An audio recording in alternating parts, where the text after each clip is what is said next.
people like Haytham al-Haddad. Yeah, they have an extremist cleric. Influence.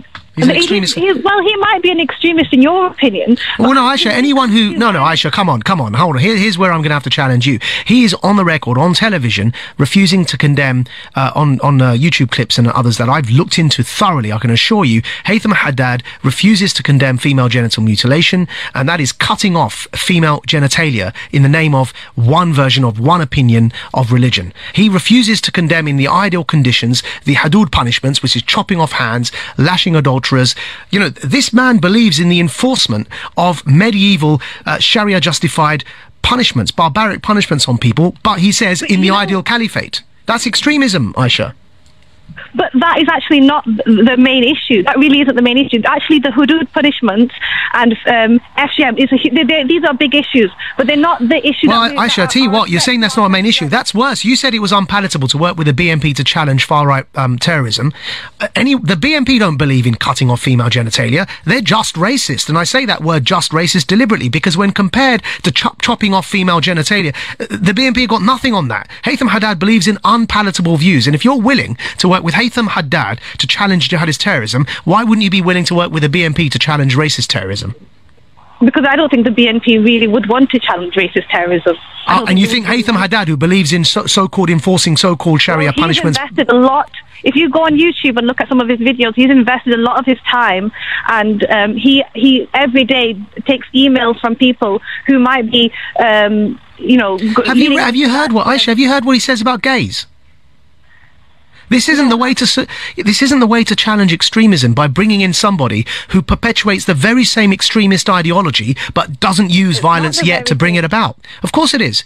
Enforcing theocracy, enforcing one version of Islam over society is what the jihadists want to do. The only difference is Haytham doesn't do it with bombs, he does it with his tongue, and the jihadists do it with bombs. One is criminal, but one is still extremist. Why does he actively discourage people from using violence? Well, exactly. So do the BNP, Aisha. So do the BNP's official policy, which is why they remain legal, by the way, right, is not terrorist. That doesn't mean we can work with them, does it? They're not part of the solution. We're dealing with a huge problem right now. I know, Aisha, which is why I'm trying to address it in a consistent way. If you do what you're saying, you'll make it worse. Because you'll see that the people who are the ordinary white working class communities in this country will see Muslims willing to work with extremists. What do you think they're going to do? They're then going to embrace the BNP as part of the solution against the terrorism themselves. They're going to say, well, if you can do it, why can't we do it? I've seen BNP members and their reaction to the Jill Cox killing, and to be honest, most of them were very sympathetic. It's not the case. It's not with the actual killing. Okay, let's move the example, Aisha. Would you be so? Let's take somebody like Nigel Farage, Katie Hopkins, and these voices who are on the populist right. Why don't you start working with them? They've clearly condemned terrorism, but you don't agree with them, do you? If they actively did some grassroots... All right, Tommy Robinson. Every single time there's a violent attack, he condemns it. It's not enough to condemn it, though, is it? You have well, there you go. Oh, now it's not enough to condemn it. So you're not going to work with Tommy Robinson, but you're prepared to work with somebody who believes in FGM. You're prepared to work with somebody who believes in female genital mutilation. I think we need a bit of nuance here, Aisha. We've got to understand that just because somebody's not a terrorist doesn't mean they're part of the solution. The solution has to come from Muslims who believe unequivocally in human rights-based values, in small L liberal democratic values, which are, by the way, the values of this country. It's the same values that allow you to call up on this radio show, disagree with me, and if I saw you, I'd still buy you a cup of tea, right? Because it's those values that make us who we are as a nation and bind us together. But anyone who doesn't subscribe to those values, they're not the enemy, but they can't be part of the solution.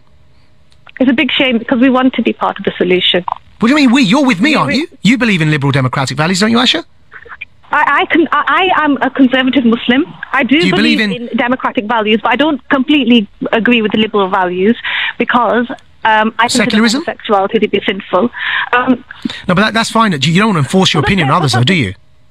No, of course not. But there you are. So you're on the liberal democratic side of this. You may be conservative, but you know you're no different to Jacob Rees-Mogg. You know he's not an extremist, and nor are you. But the point is, the minute you want to say one day I want a caliphate that punishes gays and criminalises them, then I've got a problem.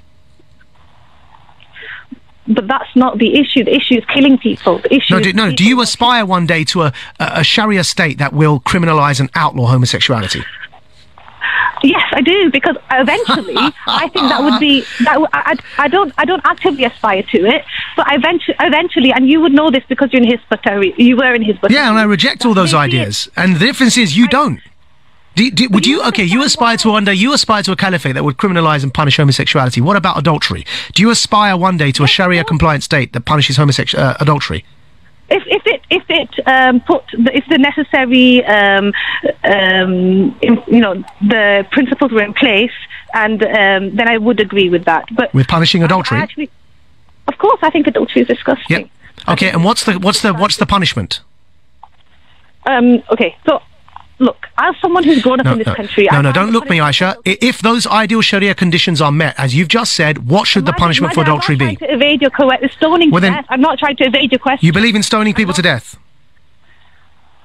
It's part of the Sharia, it's part of the hudud. You can't deny that as a Muslim. Yes or no? Right? In an ideal Sharia-compliant state, do you believe in stoning adulterers to death? Okay. I will answer your question if you agree that those actual the boundaries of what you need to prove, the burden of proof is so high that it would never actually be done, right? If you agree with an ideal, when the burden of proof is met and all the Sharia conditions are complied with, in an ideal Islamic state, do you endorse the stoning of adulterers to death? Yes, but in principle, however, I don't believe that it would ever happen because the burden of proof is so high. I tell you what, Aisha, I thank you for continuing this conversation, because you've just demonstrated precisely why you and people like you who sympathise with your kinds of ideas can never be part of the solution.